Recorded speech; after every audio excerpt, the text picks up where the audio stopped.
Bienvenue dans les histoires fantastiques de Mama Aya. La maison familiale se dressait au bout d'un chemin de terre, massive et silencieuse. Le jour, elle ressemblait à n'importe quelle vieille bâtisse ordinaire. Mais la nuit, quelque chose changeait. Les murs semblaient respirer différemment. L'air devenait plus lourd, plus oppressant. Vincent ouvrit les yeux brusquement. 2h37. Encore. C'était la 3e nuit consécutive qu'il se réveillait exactement à cette heure-là. Pas de cauchemar, pas de bruit particulier. Juste cette sensation désagréable que quelque chose n'allait pas. Il resta immobile dans son lit, fixant le plafond dans l'obscurité. Son cœur battait un peu trop vite. Sa respiration était courte. Pourquoi cette angoisse sourde qui lui serrait la poitrine? Pourquoi ce pressentiment terrible qui refusait de partir? La maison était silencieuse, trop silencieuse. Ce genre de silence qui fait mal aux oreilles, qui pèse sur les épaules, comme une couverture mouillée. Vincent connaissait chaque craquement de cette maison, chaque grincement du plancher. Mais ce soir, rien. Un vide sonore absolument anormal. Il se redressa lentement, les draps froissés, autour de sa taille. La chambre était plongée dans une pénombre épaisse. Seule la lueur blafarde de la lune filtrait à travers les rideaux, dessinant des ombres étranges sur les murs. Des ombres qui semblaient bouger quand on ne les regardait pas directement. Vincent passa une main sur son visage. La sueur collait ses cheveux sur son front. Depuis combien de temps cette tension l'habitait-elle? Depuis la disparition d'Albert. 5 jours déjà. Albert avait disparu un mardi soir. Pas de message, pas d'appel, rien. Un mardi absolument banal, qui s'était transformé en cauchemar. Au début, personne ne s'était vraiment inquiété. Albert était majeur, indépendant, capable de prendre soin de lui. Mais voilà. Albert n'était pas du genre à disparaître sans prévenir. Jamais. C'était même tout le contraire. Il était méthodique, organisé, presque maniaque dans sa façon de communiquer avec la famille. Vincent se souvenait parfaitement de la dernière fois qu'il avait vu son frère. Albert était rentré tard ce soir-là, le visage tendu. Il avait marché droit vers sa chambre, sans dire un mot. Même pas un bonsoir. Rien. Vincent avait trouvé ça bizarre sur le moment, mais il n'avait pas insisté. Le lendemain matin, Albert n'était plus là.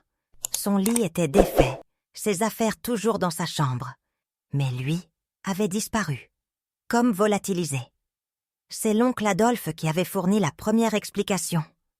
L'oncle Adolphe, ce frère aîné de leur père décédé, qui vivait avec eux depuis 3 ans maintenant. L'homme qui s'occupait prétendument de la gestion des biens familiaux. Albert avait besoin de réfléchir. Avait-il déclaré d'un ton calme en buvant son café. Il est parti quelques jours. Vous savez comment il est. Parfois, il a besoin de solitude. Cette explication aurait pu suffire. À n'importe qui d'autre. Mais pas à Vincent. Parce qu'il connaissait son frère.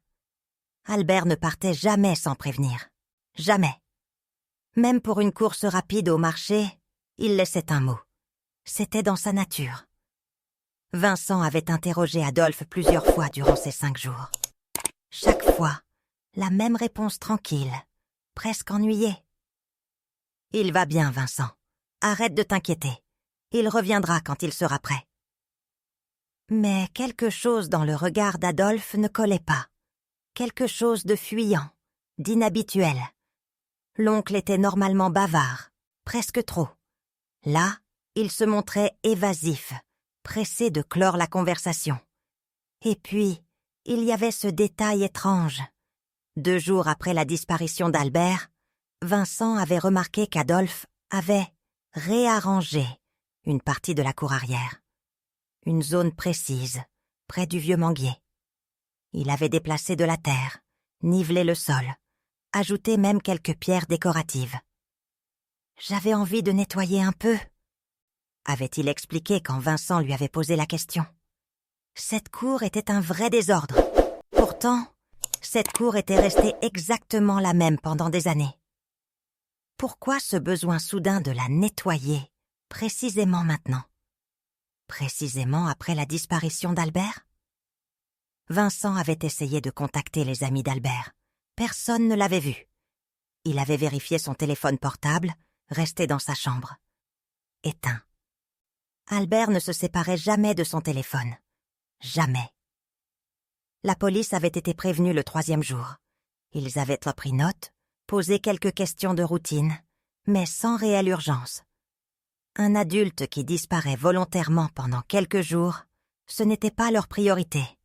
Il reviendrait si la situation persistait une semaine de plus. Une semaine de plus. Comme si Albert était juste parti en vacances improvisées. Mais Vincent savait. Dans son ventre, dans ses tripes, il savait que quelque chose de terrible était arrivé. Cette sensation ne le quittait plus. Elle grandissait même, heure après heure, comme une tumeur invisible qui l'étouffait lentement. Albert était son grand frère, celui qui l'avait protégé quand leur père était mort, celui qui avait pris les choses en main quand tout s'était effondré, celui qui avait refusé de laisser Adolphe tout contrôler, justement. Vincent repensait aux disputes récentes entre Albert et l'oncle. Des tensions qu'il avait remarquées sans vraiment y prêter attention. Des conversations qui s'arrêtaient net quand il entrait dans une pièce. Des regards noirs échangés au-dessus de la table du dîner. Des portes claquées. Quelque chose se tramait, quelque chose de sale. Et maintenant, Albert avait disparu. Vincent serra les poings dans l'obscurité de sa chambre. Non, il ne pouvait pas rester là à attendre. Il ne pouvait pas continuer à faire semblant de croire aux mensonges d'Adolphe. Son instinct lui hurlait que son frère était en danger. Peut-être même pire. C'est alors que Vincent l'entendit. Un son faible, presque imperceptible, un grattement régulier venant de l'extérieur. Il se figea, tous ses sens en alerte. Le bruit venait de la cour arrière, exactement là où Adolphe avait remué la terre. Screech! Screech! Screech! Un grattement méthodique, comme si quelqu'un ou quelque chose creusait, ou essayait de sortir. Vincent sentit ses cheveux se dresser sur sa nuque. Ce n'était pas un animal. Les animaux ne grattaient mat pas avec cette régularité mécanique, désespérée. Le bruit s'arrêta brusquement. Silence total. Vincent retint sa respiration, tendant l'oreille de toutes ses forces. Peut-être avait-il imaginé? Peut-être que la peur et le manque de sommeil lui jouaient des tours? Puis le grattement reprit. Plus faible cette fois, comme si la source du bruit s'épuisait. Screech! Screech! Screech! Un froid glacial descendit le long de la colonne vertébrale de Vincent. Ses mains tremblaient légèrement. Son cœur cognait si fort qu'il était certain qu'on pouvait l'entendre dans toute la maison. Il devait vérifier. Il devait savoir. Mais une partie de lui refusait de bouger. Une partie de lui savait que s'il sortait, s'il allait voir, rien ne serait plus jamais pareil. Que certaines vérités, une fois découvertes, ne peuvent jamais être oubliées.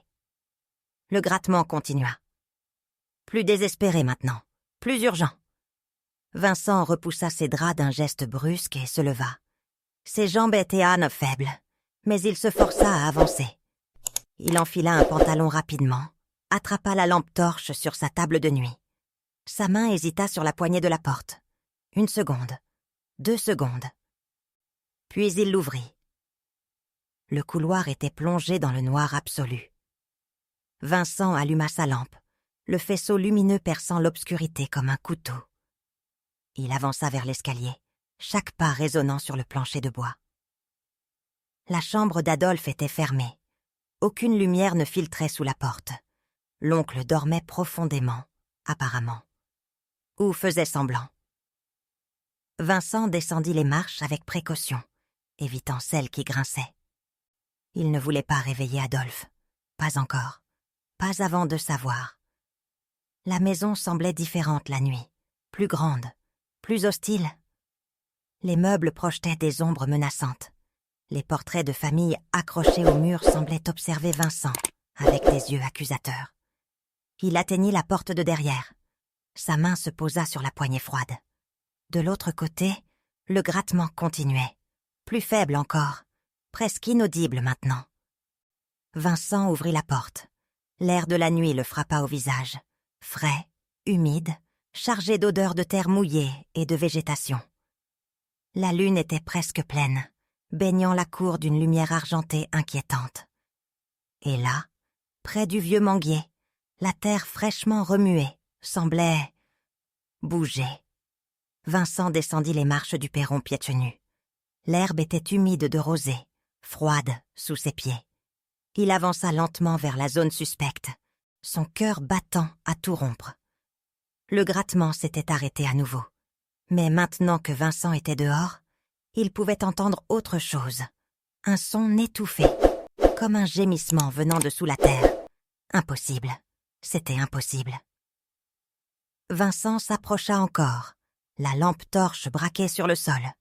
La terre était effectivement fraîche, retournée récemment. Et elle bougeait légèrement. Pas beaucoup. Juste assez pour qu'on remarque que quelque chose respirait dessous. « Non !» murmura Vincent. « Non, non, non !» Il tomba à genoux, posant la lampe à côté de lui. Ses mains touchèrent la terre. Elle était douce, meuble, facile à creuser. Trop facile, comme si elle avait été préparée exprès. Le gémissement reprit, plus clair maintenant que Vincent était si proche. « Aidez !» « Moi !» La voix était faible, brisée, presque méconnaissable. Mais Vincent la reconnut immédiatement. Albert.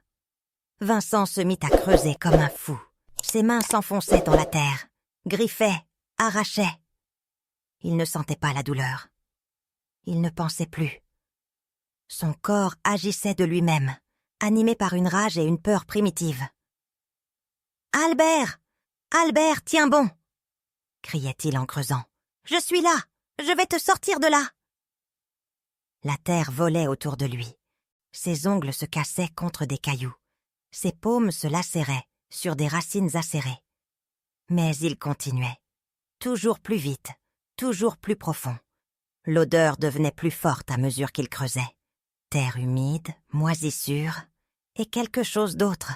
Quelque chose d'organique, de vivant. L'odeur de la sueur, de la peur, de la mort qui rôde. Ses doigts touchèrent quelque chose de différent. Du tissu. Vincent hurla presque de soulagement et d'horreur mêlée. Il creusa plus frénétiquement encore, dégageant ce qui ressemblait à un bras. « Vincent !» La voix était juste en dessous maintenant, si proche, si terriblement faible. « Je suis là, Albert, je suis là. Tiens bon, d'accord? Tiens bon. » Vincent dégagea plus de terre, révélant progressivement un torse, puis des épaules. Le corps était recroquevillé dans une position fétale, enterré à environ 1 mètre de profondeur. Pas assez pour tuer instantanément, juste assez pour étouffer lentement, pour faire durer l'agonie.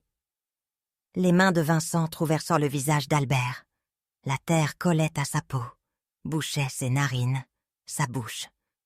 Vincent essuya frénétiquement, dégageant les voies respiratoires. Albert ouvrit la bouche, inspira profondément et se mit à tousser violemment. Un son horrible, rauque, déchirant. Le son de quelqu'un qui a passé des jours à respirer de la terre. « Qui t'a fait ça ?» hurla Vincent, les larmes coulant sur ses joues sans qu'il s'en rende compte.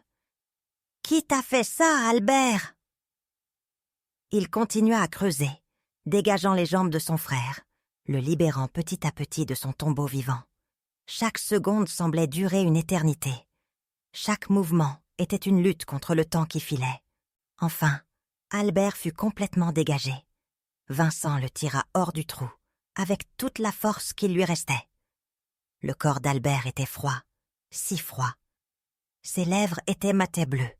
Ses yeux, quand il parvint à les ouvrir, étaient injectés de sang. Mais il était vivant. Par miracle, il était vivant. Vincent le serra contre lui, sanglotant sans retenue maintenant. Son frère tremblait de tout son corps, agrippé à lui comme un noyé s'accroche à une bouée. « Qui ?» répéta Vincent d'une voix brisée. « Qui t'a fait ça ?» Albert toussa encore, crachant de la terre. Ses lèvres bougèrent, formant un mot. Un seul mot qui fit glacer le sang de Vincent. « Adolphe !» Vincent resta pétrifié pendant quelques secondes, le nom résonnant dans sa tête comme un coup de tonnerre. Adolphe, leur propre oncle, l'homme qui vivait sous leur toit, l'homme qui avait juré de prendre soin d'eux après la mort de leur père. « Quoi ?» murmura Vincent, refusant d'y croire. « Non, non, ce n'est pas possible. » Albert agrippa le bras de son frère avec une force surprenante pour quelqu'un dans son état. Ses yeux étaient injectés de sang, son visage couvert de terre et d'égratignures.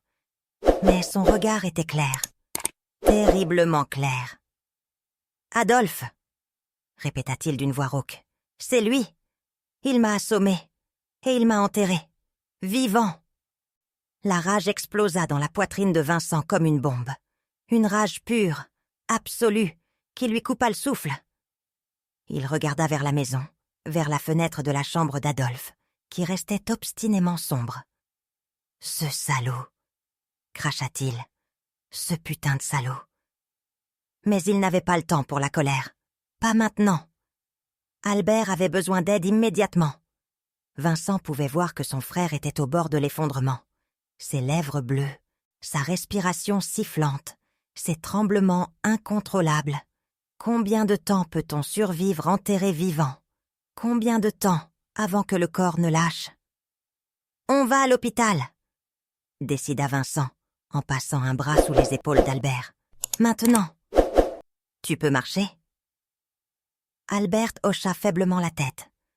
Vincent l'aida à se lever, supportant presque tout son poids. Les jambes d'Albert flageolaient, à peine capables de le porter. 5 jours enterrés. 5 jours sans eau ni nourriture appropriée. 5 jours dans le noir absolu, à gratter la terre en espérant que quelqu'un l'entende.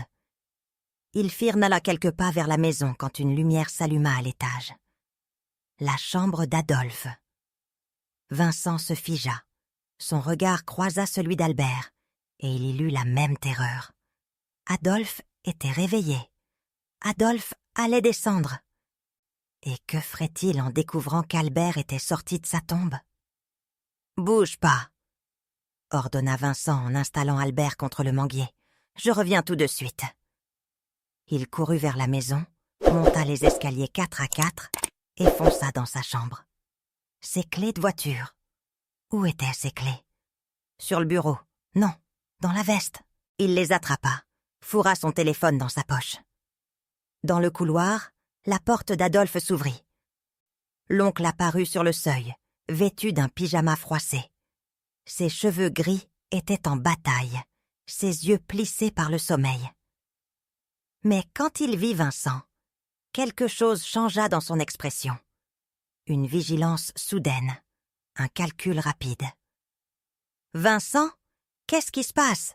Il est presque 3 heures du matin. »« Rien qui te concerne, » répondit Vincent d'une voix glaciale qu'il ne se connaissait pas.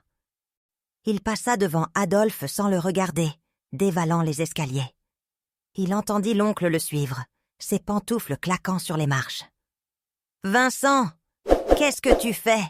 Pourquoi tu es couvert de terre ?» Vincent ne répondit pas. Il sortit par la porte de derrière, Adolphe sur les talons. Puis l'oncle s'arrêta net en découvrant la scène dans la cour. Le trou béant près du manguier, la terre éparpillée partout, et Albert, effondré contre l'arbre, le visage méconnaissable sous la crasse et le sang. Le silence qui suivit fut plus éloquent qu'une confession. Adolphe resta là, pétrifié, la bouche légèrement ouverte. Pas de surprise, pas de choc, juste une résignation froide, l'expression d'un homme dont le plan vient d'échouer. « Tu... » murmura Vincent, les poings serrés. « Tu as vraiment fait ça ?» Adolphe ne répondit pas. Il regardait Albert avec une sorte de dégoût, comme si le fait que son neveu soit encore vivant était personnellement offensant.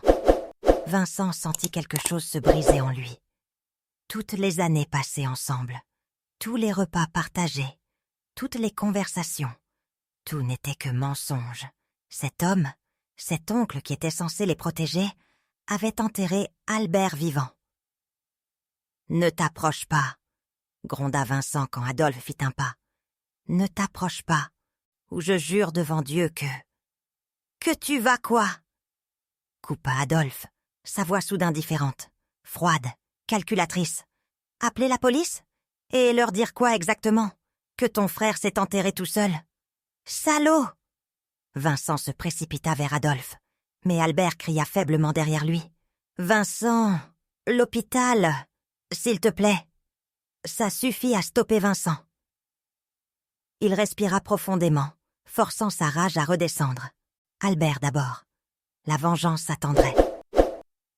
Il retourna vers son frère, le souleva avec précaution et commença à marcher vers le garage. Adolphe ne bougea pas, restant planté au milieu de la cour comme une statue. Mais Vincent sentait son regard dans son dos. Un regard qui disait clairement que rien n'était terminé. La voiture démarra dans un rugissement. Vincent installa Albert sur le siège passager, attacha sa ceinture. Son frère tremblait violemment maintenant, ses yeux se fermant malgré lui. « Reste avec moi, Albert !» supplia Vincent en sortant du garage. « Reste réveillé, d'accord ? On y est presque. » Le trajet jusqu'à l'hôpital ne dura que 15 minutes, mais ce fut les 15 minutes les plus longues de la vie de Vincent.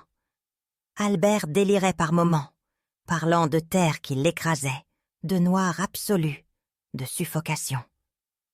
Il griffait l'air comme s'il essayait encore de creuser sa sortie. « Je ne voulais pas mourir comme ça, » murmurait-il. « Pas comme ça, pas dans le noir. »« Tu ne vas pas mourir, » promit Vincent, les mains crispées sur le volant. « Tu m'entends ? Tu ne vas pas mourir. » Chers amis, si cette histoire te touche et que tu veux connaître la suite, abonne-toi dès maintenant. Tu ne veux pas rater ce qui va se passer ensuite. Aux urgences, l'équipe médicale prit Albert en charge, immédiatement. Vincent les regarda l'emmener sur un chariot, son frère disparaissant derrière des portes battantes. Il resta là, debout dans le couloir aseptisé, couvert de terre et de sang, tremblant de tous ses membres. Une infirmière lui apporta une couverture et un verre d'eau. Elle lui posa des questions auxquelles il répondit mécaniquement. Oui, son frère avait été enterré vivant. Non, il ne savait pas exactement depuis combien de temps. 5 jours environ. Peut-être 6. Oui, il connaissait l'agresseur. La police fut appelée. Vincent raconta tout. Du début à la fin. La disparition d'Albert, les explications vaseuses d'Adolphe, la terre remuée, le grattement dans la nuit. 2 heures plus tard, un médecin vint le trouver. Une femme d'une 50aine d'années, aux traits tirés par les gardes de nuit. « Votre frère va survivre », annonça-t-elle. « Mais c'est un miracle, un vrai miracle. » Vincent sentit ses jambes se dérober sous lui. Il dut s'asseoir sur une chaise en plastique inconfortable. Survivre. Albert allait survivre. « Il était déshydraté », poursuivit le médecin. Son corps était en hypothermie légère. Il a plusieurs côtes fêlées, probablement dues à la pression de la terre. Ses poumons sont congestionnés par l'inhalation de particules de terre. Ses mains et ses doigts sont dans un état critique, à force de gratter sans arrêt. Elle marqua une pause, son regard s'adoucissant légèrement. Mais il va s'en sortir. Avec du temps et des soins appropriés, il va s'en sortir. Vous l'avez sauvé, jeune homme.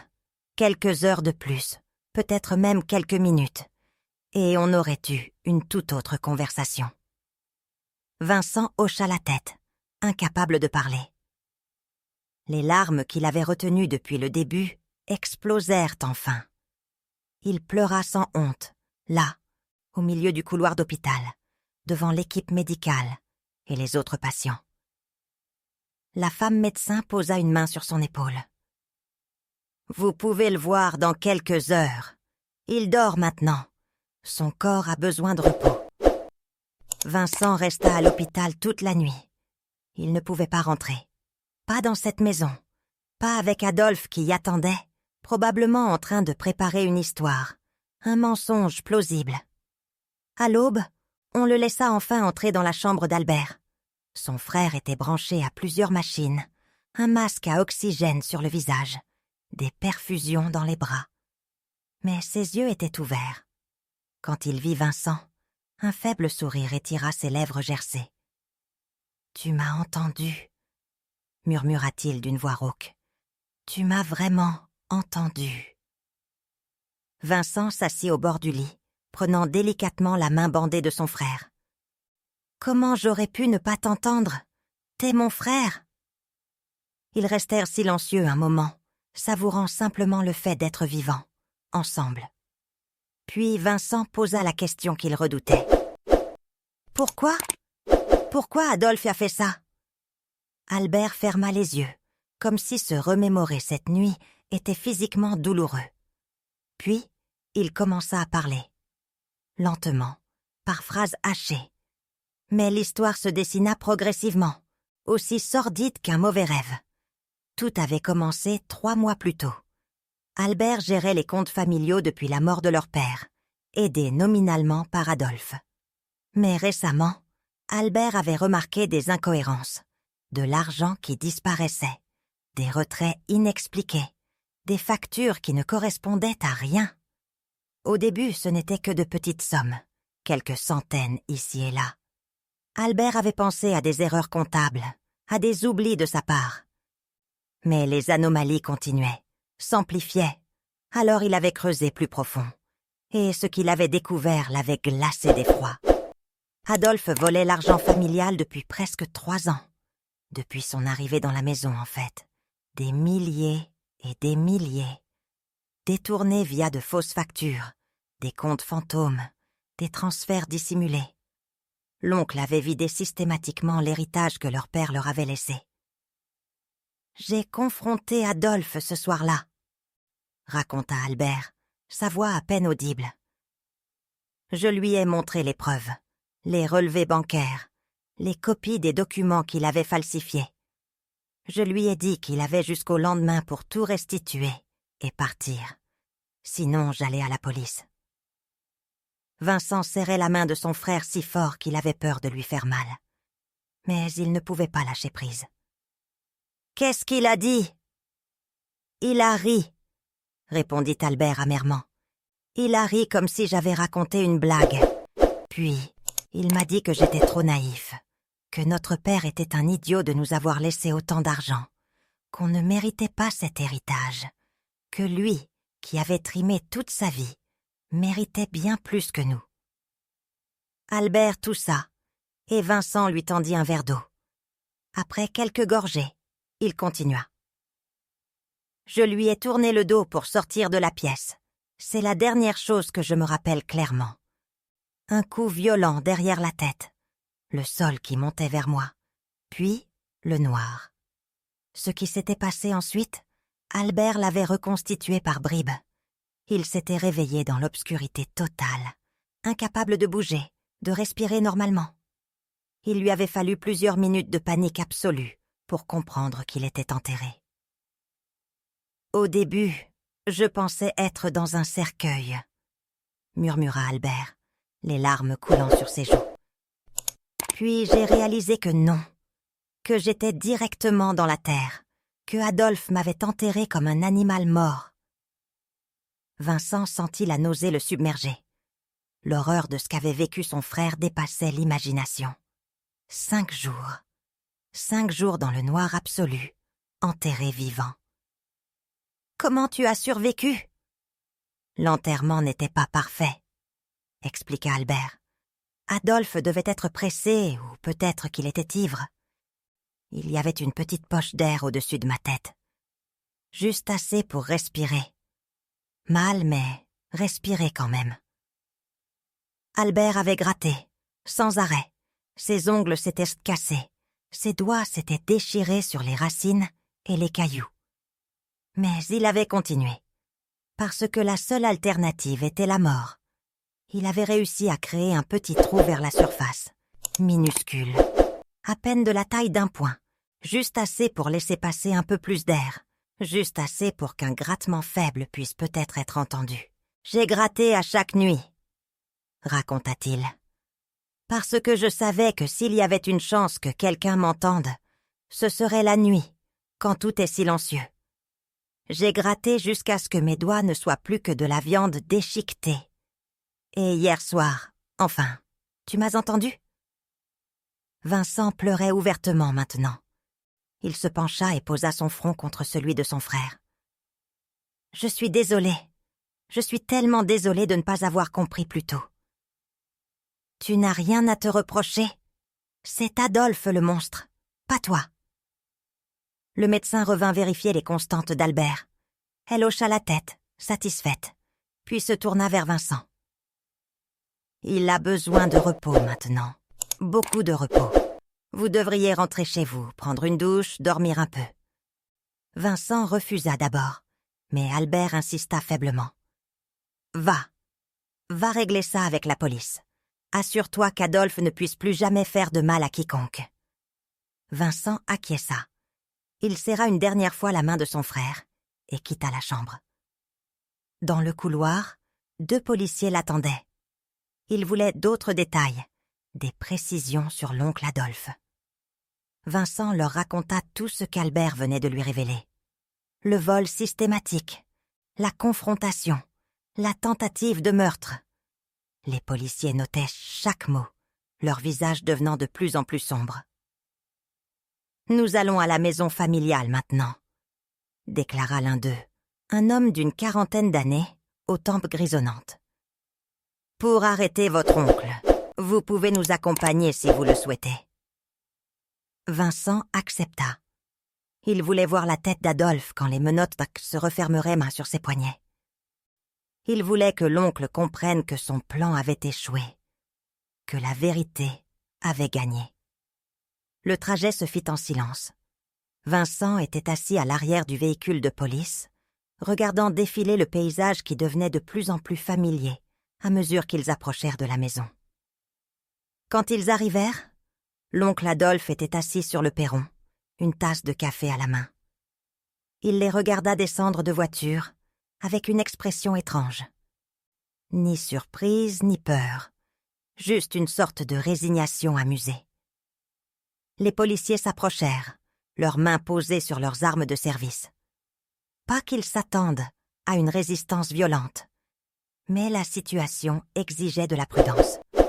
On ne sous-estime jamais quelqu'un capable d'enterrer son propre neveu vivant. « Adolphe Coffey ?» demanda le policier plus âgé, même s'il connaissait déjà la réponse. L'oncle but tranquillement une gorgée de café avant de répondre. « C'est moi. » « Vous êtes en état d'arrestation pour tentative de meurtre et détournement de fonds. Vous avez le droit de garder le silence. Tout ce que vous direz pourra être retenu contre vous. » Adolphe posa calmement sa tasse sur la marche à côté de lui. Il se leva lentement, tendant ses poignets comme s'il s'attendait à ce moment depuis le début. « Je suppose qu'Albert a survécu alors, » dit-il d'un ton presque conversationnel. « Dommage. J'aurais dû creuser plus profond. » Vincent sentit la rage l'envahir à nouveau. Comment cet homme pouvait-il parler si calmement? Comme s'il discutait de la météo. Comme si enterrer quelqu'un vivant n'était qu'un détail technique qui avait mal tourné. Les menottes claquèrent autour des poignets d'Adolphe. Le son métallique résonna dans la cour silencieuse. Les policiers le fouillèrent rapidement, trouvant son portefeuille, son téléphone. Rien de dangereux. Puis ils commencèrent à l'escorter vers le véhicule. Adolphe marchait calmement, sans résistance. Mais en passant devant Vincent, il s'arrêta. Les 2 policiers le retinrent fermement. Mais Adolphe n'essayait pas de s'échapper. Il voulait juste regarder son neveu dans les yeux. Un dernier face à face. « Tu aurais dû le laisser mourir », murmura-t-il, son visage à quelques centimètres de celui de Vincent.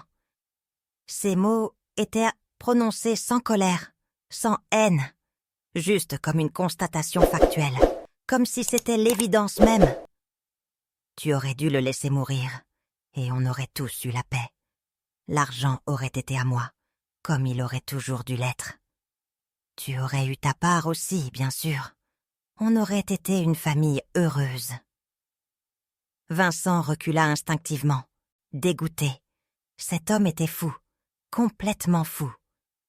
Comment pouvait-il parler de famille heureuse après avoir tenté de tuer l'un des leurs?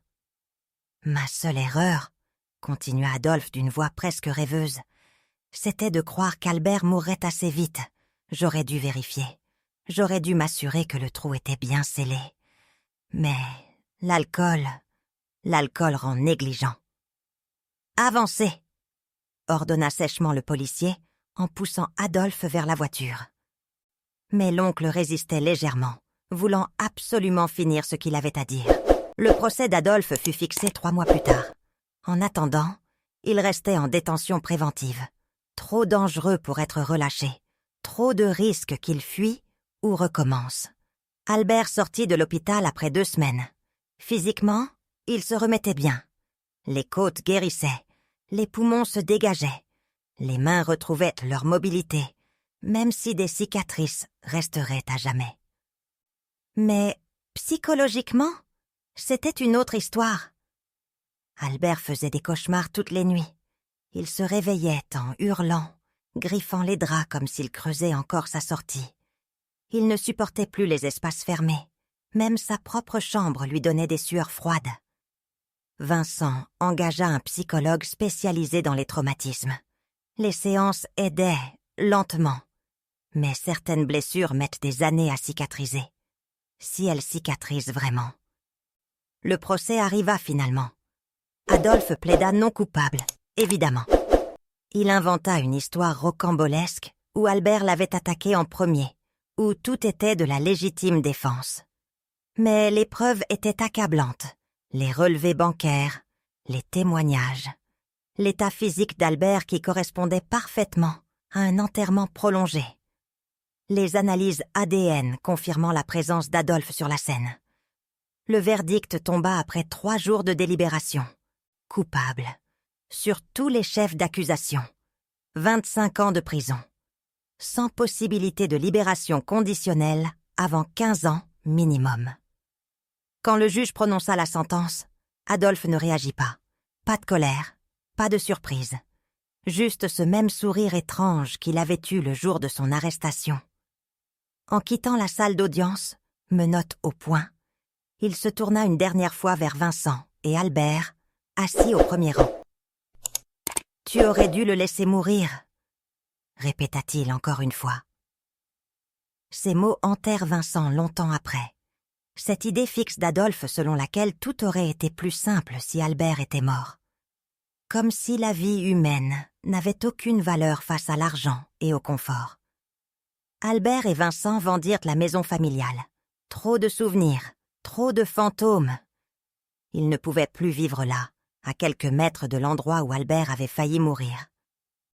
Avec l'argent récupéré du détournement et la vente de la maison, ils recommencèrent ailleurs. Dans une autre ville, une nouvelle vie. Mais les séquelles restaient. Albert ne supportait toujours pas les espaces fermés. Les nuits étaient difficiles. Parfois, Vincent se réveillait et trouvait son frère assis dans le salon, toutes les lumières allumées, incapable de retourner dormir. « Tu m'entends ?» demandait parfois Albert dans ces moments-là. « Le grattement, tu l'entends ?» Et Vincent mentait. Il disait non, bien sûr qu'il n'entendait rien. Mais la vérité? Parfois, dans le silence de la nuit, il croyait vraiment entendre ce grattement, ce son désespéré de quelqu'un qui essaie de sortir de terre. Peut-être que c'était juste son imagination, le traumatisme qui se transmettait, ou peut-être que certains sons, une fois entendus, ne nous quittent jamais vraiment. La leçon de cette histoire était claire et terrible. Le danger ne vient pas toujours de l'extérieur, pas toujours d'un étranger dans la nuit. Parfois, le pire mal se cache sous le visage le plus familier. À notre table, sous notre toit, L'oncle Adolphe avait passé 3 ans à construire une façade parfaite. L'oncle attentionné. L'aide précieuse. Le membre de famille fiable. Et pendant tout ce temps, il volait, planifiait, attendait le bon moment pour éliminer ceux qui se mettraient en travers de son chemin. Combien de fois avait-il pensé à enterrer Albert avant de finalement le faire? Combien de nuits avait-il passé à imaginer le plan parfait? Et que serait-il arrivé à Vincent si Albert était mort? Aurait-il été le suivant? Ces questions sans réponse tourmentaient Wanda Vincent. Elles le réveilleraient, probablement pour le reste de sa vie, comme le grattement fantôme qu'il entendait parfois dans le silence. L'histoire d'Albert était celle d'un miracle. Quelques minutes de plus, et il serait mort. Suffoqué. Seul. Dans le noir absolu. Son corps aurait été découvert des semaines, des mois plus tard. Peut-être jamais. Parce que la vérité, comme Albert cette nuit-là, refuse de mourir dans le noir. Chers amis, Mama Aya vous conseille de toujours rester vigilants, même avec ceux qui partagent votre nom et votre sang. La trahison la plus douloureuse vient souvent de ceux qu'on croit connaître, de ceux en qui on a placé notre confiance, aveuglément. Écoutez votre instinct quand quelque chose semble incorrect, même si vous ne pouvez pas l'expliquer rationnellement. Et surtout, n'ignorez jamais les signes avant-coureurs, sous prétexte que c'est de la famille. Le vrai amour familial se montre dans les actes, pas dans les paroles.